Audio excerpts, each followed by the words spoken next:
मित्रांनो, हे आपल्या शेततलावामधले मासे आहेत. वडील नमस्कार मित्रांनो, भरपूर महिन्यामधनं आपण व्हिडिओ काढतोय. हा व्हिडिओ आपल्या स्वतःच्या शेततलावामधला आहे. फिश फार्मिंग आपल्या स्वतःच्या शेततलावामध्ये केली आहे. आता सध्या एक पावशेर अर्धा किलोच्या आसपास मासे झालेले आहेत. फक्त काय झालेलं आहे की आमच्याकडे एक चूक झाली की मिक्स मासे जाणे गेले.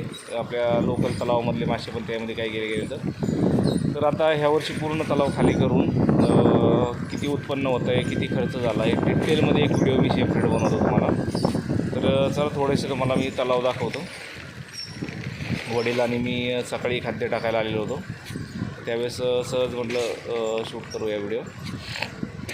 तर तुम्ही पाहू शकता समोर मासे एवढे क्लिअर दिसणार नाही, तर कारण त्याला बर्ड नेट वगैरे लावलेले आहे. खाली जाऊन तर काही शूट करू शकत नाही मी जवळ जाऊन. आणि पाण्यातनं जेवढे वरनं दिसत आहे तेवढे तुम्हाला मी दाखवायचा प्रयत्न करतो.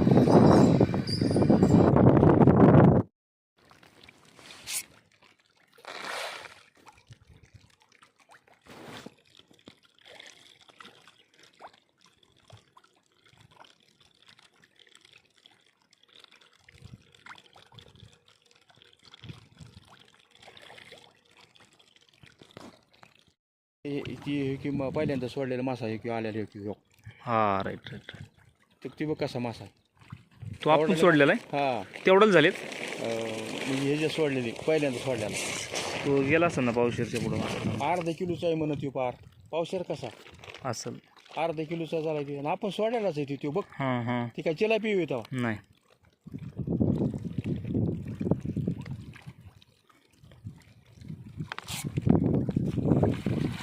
हे मासे आपण सोडलेले नाही तर काहीतरी पांढरी ही चालली, ही चिलाबी तो दोन शेजारी चाललेल्या चिला पिता पट्टी आहेत तिच्या अंगावर ना. हां, आणि अंगावर पट्टी राहतात.